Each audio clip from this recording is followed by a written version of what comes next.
in our whole operations, he is arrested. He is arrested. He is arrested because he submitted himself to my representative because he has no other options other than submit himself to the custody of the law. Because whether he like it or not, he has no other options during the time. Because I have 4,500 people around him inside his compound, and 1,200 is concentrated on the two buildings that he has control of. On the part that he is saying that he voluntarily surrendered, it is just on the colloquial and the popular term of this term surrender, because he has no other option. Again, I will stress on that, because all the other units there that provided us with assistance only provided prisoner transport from the place he is arrested to the place where he is detained. So that's the synopsis of everything that transpired during that day on September 8th, when he took custody of him.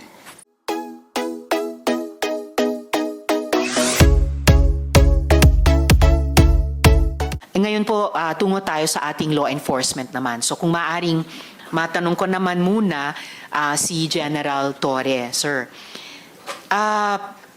General, nung nakuha po si Quiboloy, naging usap-usapan po noon kung naaresto ba siya or sumuko ba siya. Pwede nyo bang liwanagan ito para sa amin? Paki-update nga po ang bayan. Once and for all, ano po ba ang nangyari? At the outset, ma'am, thank you very much for giving us the opportunity to present our side on this August body. This is the second time that we appear in the Senate, and in the first time, it resulted in our ability to show to the public what is happening during the 16-day operation inside the KOGC compound. And today, we do hope to continue with our quest for justice to help the victims look and find and receive the justice that they also deserve.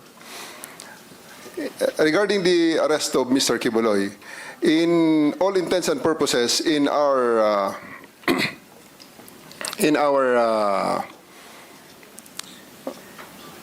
whole operations, he is arrested. He is arrested. He is arrested because he submitted himself to my representative because he has no other options other than submit himself to the custody of the law. Because whether he like it or not, he has no other options during the time. Because I have 4,500 people around him inside his compound, and 1,200 is concentrated on the two buildings that he has control of. On the part that he is saying that he voluntarily surrendered, it is just on the colloquial and the popular term of this term surrender, because he has no other option. Again, I will stress on that, because all the other units there that provided us with assistance only provided prisoner transport from the place he is arrested to the place where he is detained. So that's the synopsis of everything that transpired during that day on September 8th, when he took custody of him to make him answerable to the crimes that he is charged of in various courts in the Philippines. Salamat po, General. And bilang isang sibilyan, isang mambabatas, naiintindihan ko na anuman yung colloquial or popular term na gamitin, ang outcome ay nasa kamay na siya ng ating mga otoridad dahil sa environment na na-create nyo on the ground, no? Kasama itong 4,500 personnel nyo, na yung 1,200 ay dun lamang nakakonsentrate sa dalawang building kung saan siya tumagal, no, ng ilang mga araw. Yes, General. I do believe that the term surrender and arrest is being debated upon. Well, I do believe that the camp of Mr. Quiboloy would like to model the issue on the term, the surrender and arrested because it has great bearing on the criminal case that they are facing, ma'am. So they can use the voluntary surrender term as part of their maybe their defense for and prayer for leniency and cite it as a mitigating circumstance. However, it is not the case, and it was never the case in this situation, ma'am. Well, in any case po, General, tulad ng nagtiwala kami sa PNP na sa tulong ng ibang mga other units na nag-a-assist ay mapapasakamay nyo rin si Mr. Quiboloy, may tiwala rin ang komite ngayon sa Department of Justice na ma-handle alang-alang sa mga victim survivors at alang-alang sa ating bayan yung mga kaso ni Quiboloy. General, ang sabi niyo po ay may mga continuing crimes na nagaganap sa loob ng KOJC compound. At sabi niyo po na may mga iba pang mga biktima na gusto ng PNP pang sagipin. So, pwede po ba kayong mag-elaborate tungkol dito? As of the moment, ma'am, we are partnering with the Department of Justice in building up other cases to be filed against Apollo Quiboloy and his cohorts, his companions. Last week, we have filed sedition and inciting to sedition charges against them through the Department of Justice and with the assistance of the special prosecutors assigned by the DOJ for this case. And there's still continuing build-up on the possible rescue of other people because we had experienced the extensive brainwashing. Mr. Quiboloy had a head start of around 30 years against the law enforcement, and we are just scratching the top. And I do believe that as time goes by, as people see the fallacies of his declarations, more people and more victims will be having the courage, will summon the courage to actually seek for the redress that the law is ready to give them. Maraming salamat para doon, General Torre. Yun din yung wish ng komiteng ito at napaka-importante yung sinabi nyo na may build-up pa kayo para sa dagdag na possible rescues. Of course, mga adults din at lalong-lalo na siguro yung mga bata tulad nung anak ni Miss Jocelyn na buti na rescue na rin niya, no? At sa tulong din ng DSWD at saka DepEd. Lastly for now, mula sa akin, General Torre, sabi nyo po, may mga humarang sa inyo sa pag-aresto kay Quiboloy. Ito ba'y, halimbawa, kagaya ng paglalagay ng mga fire truck, iba pang sasakyan para harangin yung highway mismo sa labas ng compound. Ito ba'y mga KOJC members din? O meron ding mga opisyal ng gobyerno? Sa tingin nyo ba ay may involvement pati yung local government sa pagprotekta kay Quiboloy? Well, on the direct evidence that we have right now, ma'am, we have seen members and non-members alike who had conspired to prevent us from serving the warrant of arrest for Quiboloy, or at the very least make it very, very difficult for us to actually do our job. And it's not for the persistence and faith of my superiors and the people from the government, and also the cooperation and the blood, tears, and sacrifice of my men, we would not have achieved and overcome that the obstacles that they did to prevent us from achieving the mission.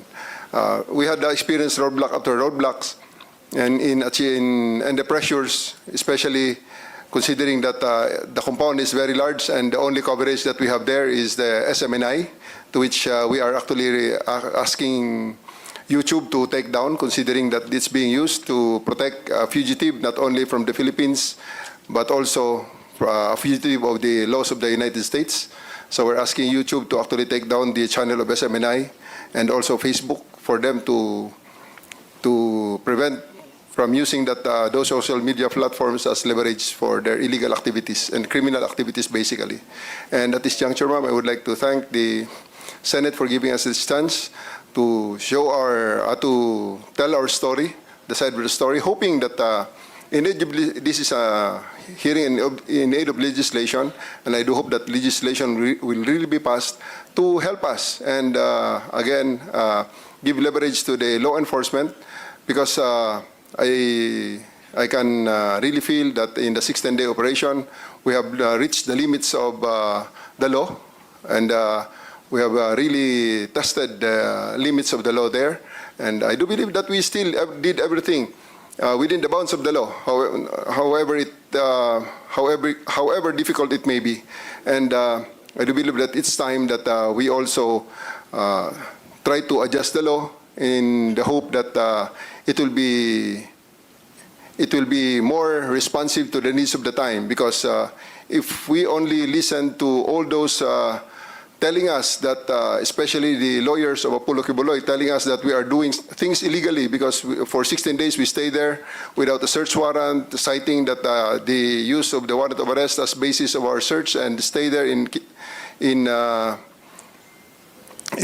compound, which I believe that they are wrong, really gave us this sometimes this sense of doubting ourselves, especially that the propaganda day in and day out is hitting us left and right. And I do think that this opportunity comes, because if we don't adjust and make the law more responsive to the current times, it will create a situation where some people will be definitely beyond the reach of the law. Because if we are not that persistent, Mr. Quiboloy will still be out there laughing at us and just telling everything that things that he wants to say, because he will be he will be always out of the reach of the law.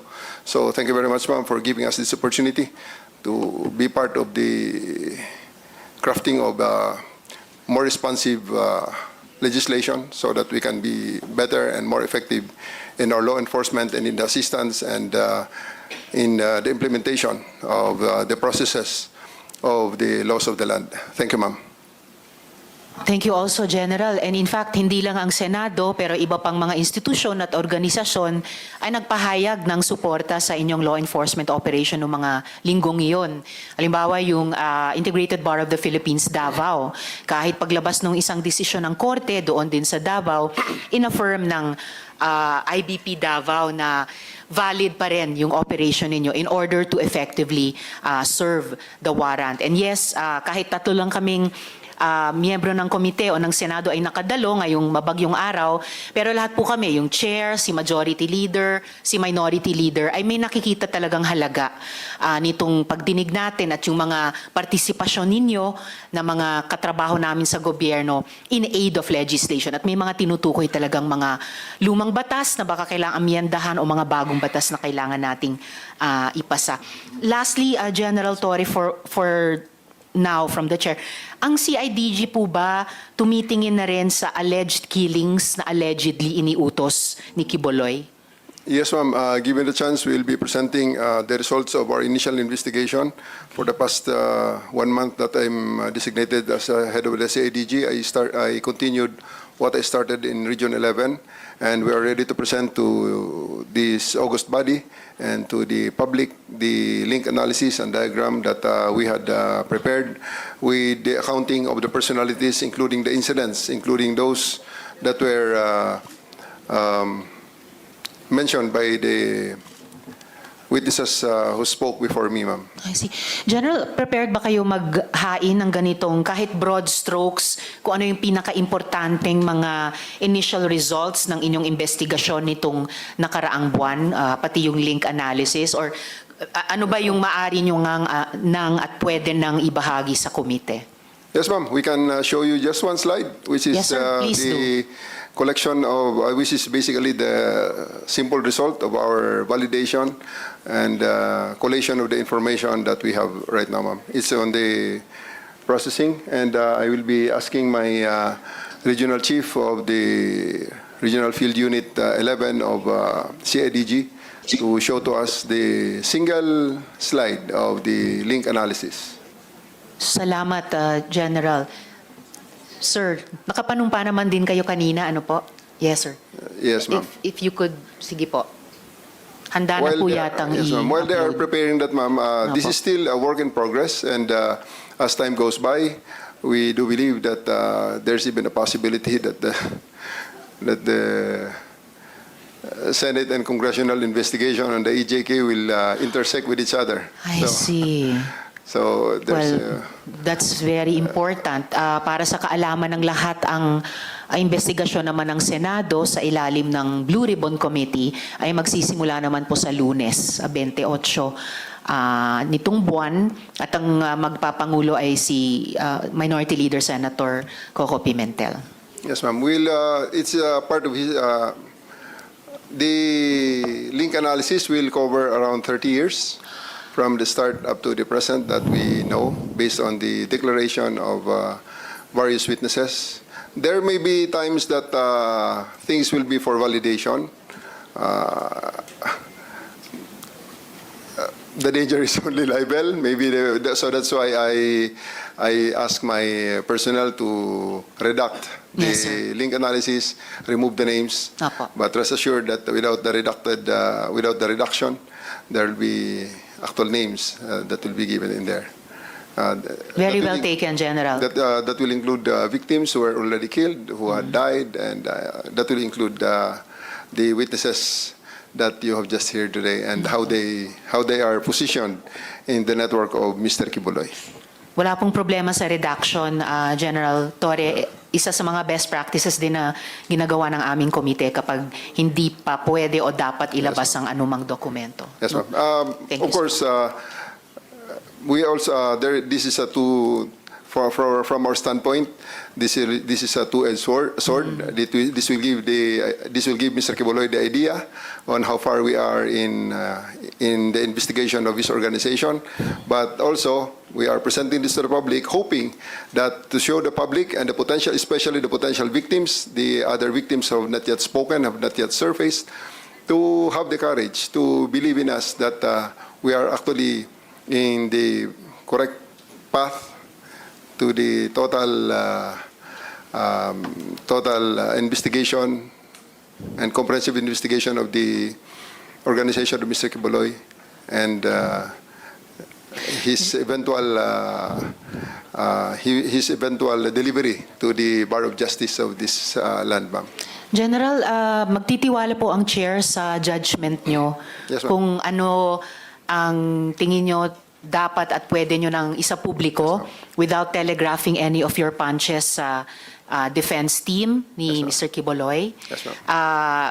The chair will respect that po. What you want to and can present in public sa hearing na ito o ano yung gusto nyong isumite na lang muna in writing or dahil mag-adjourn na tayo, wala nang executive session, but I will trust your judgment po. Ano yung gusto nyong ilabas ngayon in public hearing, ano naman yung gusto nyong isumite na lang in writing or totally not submit yet habang work in progress yung investigation. Thank you, ma'am. I would like to acknowledge the immense work of Colonel Hanser Marantan here, the chief of the Davao City Police Office, Yes. to my left.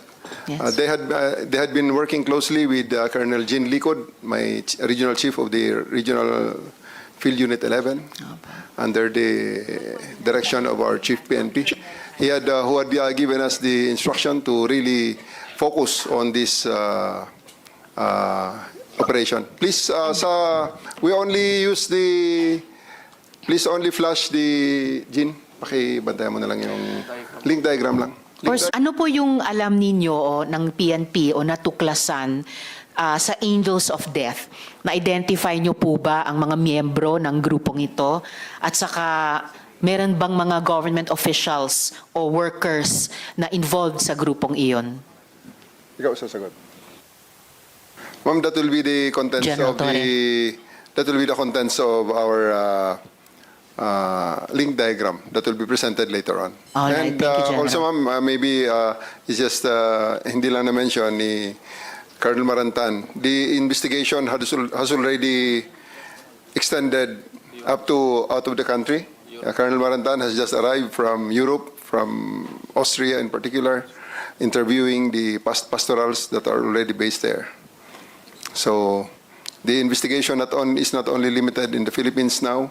We had already sent agents, and we thank the PNP, our Chief PNP, General Marbil, for supporting us and to go sending officers actually as far as Austria to conduct the investigation. Thank you. Salamat din, General Torre.